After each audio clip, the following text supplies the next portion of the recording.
Ho ho ho! Merry Christmas! Now if you're watching this in the middle of July, it will make no sense to you at all, but it is Christmas Day morning. And I've come back up to the Lake District, one of my favourite haunts on a Christmas Day. It's not the first time I've spent in the Lake District on a Christmas Day. This is probably my third. Love it. So seasonal greetings, or if it's in the middle of July, I hope you're enjoying the heat wave. Now, the hat, by the way, was beautifully made for me by a client of mine called Christine. So thank you, Christine. It's keeping my head nice and warm. Not my brains, but my head. Now, I decided to come up to a place called Waterhead in Ambleside, very north end of Windermere, where there are some lovely sailing boats out on the lake. Conditions forecast by the Met Office last night were that there were going to be heavy fog, which is just perfect. If you can't have glorious light, this is the next best thing. Produces some really ethereal atmospheric shots.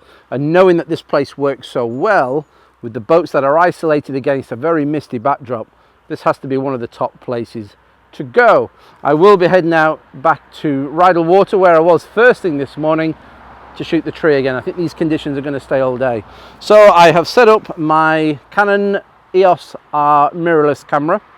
So this is the latest one from Canon, although if you're watching this video 3 or 4 years down the road, we'll probably be laughing at Canon's attempt in the mirrorless market, but you know what? I quite like this camera.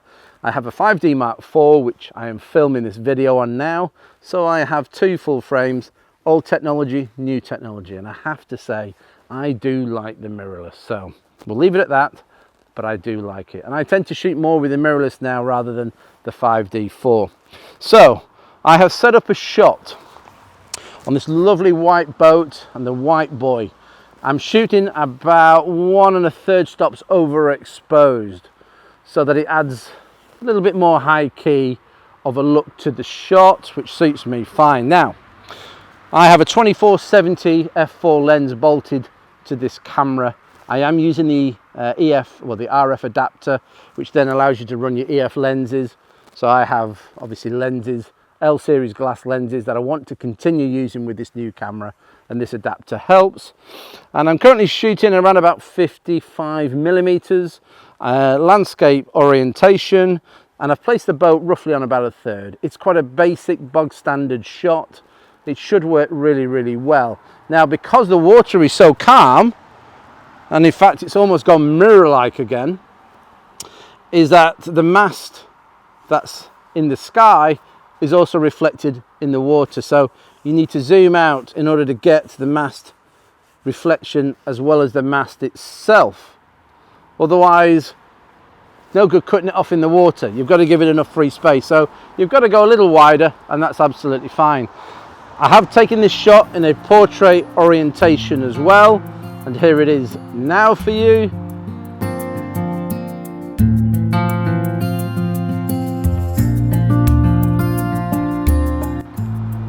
And I'm now going to take a landscape orientation. So I've set up at f5.6. You don't need to be shooting at f8, f11, f14. You want the backdrop to be out of focus anyway. So 5.6 is absolutely fine. Shooting at around about a 20th of a second at ISO 100. So I've got pretty decent ISO quality without noise creeping in. You know, but you can shoot ISO 800 on this, ISO 1600 with no major problems, but I like to keep it at 100, 200, keep the best quality that I can. Yep, let's get a shot. It's got touch screen, so wherever I touch the screen, it will literally focus. Screen, the little box will go green, and then it's locked on and focused. And always best to double check that you have got the shot. I'm just going to zoom in, have a really good look, and it's almost there or thereabouts. So I'm just going to zoom in again. The features are a little different on this camera to the 5D Mark IV, and you will eventually get used to it. Now, one of the advantages in shooting in manual focus is you get focus peaking. Anywhere that is focused in the image sparkles red, but only when you've zoomed out, not when you've zoomed in. But I've gone the old school, and I'm literally just focusing. There you go. Absolutely perfect. You're going to make sure if there's any movement in the boat, whether or not 20th of a second is fast enough to get the boat sharp. If it isn't, then all you're going to have to do is increase your ISO to say 400, bring back your exposure, and now we're at an 80th of a second, faster shutter speed, a sharper shot. Anyway, just a quick shot here. I'm going to move up the lake, see you in a minute. We're back. I've walked 2 minutes down the shore, just past the boathouse, and to a series of 3 boats that I absolutely love. This one in particular, look how simple this boat is. There's almost nothing to it. Simple mast, simple body, job done. It's incredibly simple. And I've composed the shot, again placing the boat on the 3rd left because the boat is facing right. Now it has a buoy sort of anchored to it as well, which kind of forms part of the composition. But I've decided to pitch the tripod in this particular spot because you will see in the background the misty trees will form part of the image. And in fact, we have a couple of ducks coming into shot. And always take advantage of any wildlife that happens to be floating around, quite literally. There's a lovely swan here, and I need the swan to come and glide by in the same direction of the boat to get the shot. Now the only slight downside with wildlife is it causes ripples on the water. Those pesky ducks. But if you can use them to good effect, include them. There was a paddleboarder that I mentioned earlier. He's disappeared. I dare say at some point he'll be back. Now, so the composition is very, very simple. I have made sure to have, even the birds agree, I've made sure to leave a gap between the boat and the buoy and the trees in the background, not to have the two converge, because where the trees are, it's darker, and because they're a little closer to us than the land in the background on the left side, which is a little bit lighter, a little bit more misty. So trying to place it, you know, in position, that's quite important. Trying to get a nice composition. I've also increased the height of the tripod, and this tripod, which is a Benro TMA 48CXL, I'll put it in the link below. It's about 6.5 foot. It's huge, and I fitted the short column. You can get a long column with it as well. Never use that, because then I can spread the legs out fully and the camera will sit very, very low to the ground, about 6 inches. And with a big column, that's just not possible. So this tripod will go up some distance. So placing the boat pretty much in the center of that misty backdrop. I've just got a swan here. I'm hoping that the swan is going to just glide in. It's going out. Are we going to get lucky? I'm just going to zoom out a little bit. That's it. There we go. No. So just a very, very quick composition. No, it hasn't worked. Too slow. I need the swan to go back into shot. You've also got to consider that my current shutter speed is a 15th of a second. Now, that's not going to be fast enough to get the swan focused anyway and sharp. So I will have had to have put up the ISO 400, ISO 800 to isolate that swan and to have that absolutely perfect and sharp. But as it is what it is. So anyway, another shot. I'm going to head on now, get a couple more shots here. I'm going to head to Rydal, get a couple of shots of the tree. Back in a minute. And welcome back to more festive fun. Now, I have driven 4 miles north from Waterhead to a little place called Rydal Water. Now, a lot of you will know this place and a lot of you won't. Now, this is a lovely little body of water just north of Windermere, between Windermere and Thelmere, and it sits next to Grasmere, which is a much bigger body of water. But this is a lovely, lovely small, I won't say it's a lake. Technically, there's only actually one lake in the Lake District, and that's Bassenthwaite. The rest of them are meres, waters, and tarns. What's the difference? Nobody knows. It's a lake. They're all lakes to me, but this is one of the smallest ones, Rydal. It's saving grace. It's creme de la creme, its crown jewels, is the lovely Tree Island. In the background you've got Heron Island as well. Needless to say, there are herons on it, or at least one. Occasionally it can be seen wading in around the grasses here. So normally most people will go up to the tree and they will shoot and get the tree pretty much in front of them. I like to come a little further down the shoreline and set up across the tree, looking at it side on, because when the water rises, and in the summer of course it's no good, but in the autumn and the winter and the spring, when the water rises, you get a gap between the mainland and the island. It's only 6 inch, 7 inch, walk across it in your wellies, no problem. Occasionally a heron will sit on the island. Will it today? Not with Rent-A-Gob here, I'll have scared it away. However, it does make for a great shot. You really want a misty backdrop so that that tree really stands out, so that it's not competing for space with Heron Island behind. And yes, the mist is coming and going now. It's sort of 1 o'clock in the afternoon and the trees behind are starting to become more prevalent. You know, that kind of doesn't have the main star of the show all that more visible than I'd like. Listen, you know, it's Christmas Day, I get what I get.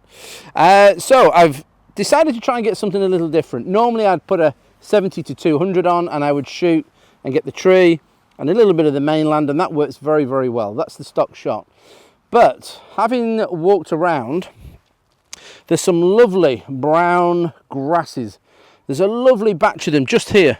This is the best section of them, I would say. They also stretch out a little further down. You can see those lovely oranges and browns. Beautiful colours to complement a very misty day. But I like how these grasses curl and go off at different angles.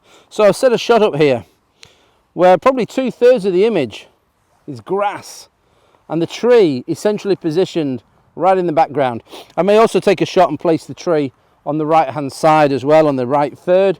I'll play around with a couple of different compositions, but I love the colours of the grass and the shapes and the interaction between them all as well. So the tree in this instance is going to play a secondary role, which is quite unusual to not have it take centre stage. But try different compositions. There's a fence line over here to my right hand side, but there's a tree that sits quite low over here. That doesn't work in my opinion. You've got to try and find something new in a place that's very well shot, even by yourself. And one of the main challenges that I have is that whenever I turn up to somewhere where I have been before many, many times, trying to take a different shot, trying to find something different is always a struggle, because you automatically slip back in your mind to when you were last there. It becomes even more difficult, of course, if you see lots of shots of this particular place and they're all coming from predominantly one angle, and it's quite nice to come and try and find something original that when somebody looks at your image, they'll say, you know what, that works, because it's got to work. If it doesn't work, it doesn't matter if it's creative, if it's original, if it's new, never been shot before. If it doesn't work, don't shoot it. What's the point, really? You can trial and error and you can try things, and sometimes it doesn't work out, that's fine, but don't take something you know is not really your best work just for the sake of being different. Or do it, just don't post it. You know, I try and post images, even original compositions that I think are probably going to be worthy of sharing with people. It's important to me as well in terms of integrity and trying to maintain a certain standard of work. It's really, really difficult, but I do like the challenge, and that's what I love, and I think that I have found something here. So some facts and stats. I'm using the 24-70. You know, I have to say I didn't have this lens for quite a number of years, and I made do with a 16-35 and a 70-200, and I think at one time I had a 50mm prime. But I have to say now, I absolutely love this lens. People ask me if there was one lens that I would have in my bag and I could only have the one lens, it would be the 24-70. I do use the 16-35, but probably not quite as often as I used to do. I used to really get in on my landscapes within a few inches, and you know, but it just 24-70.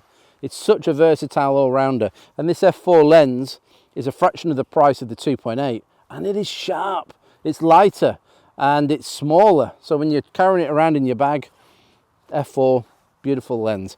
So f4, 24-70, I'm shooting at about 30 mil, so quite, yeah, reasonably open. In terms of my settings, I always shoot manual. We're a quarter of a second, which is absolutely fine. There's no movement in the grass at all. There's no wind. It's absolutely still. And you can get away with slow shutter speeds when there's no wind and there's no movement. That's absolutely fine. f11.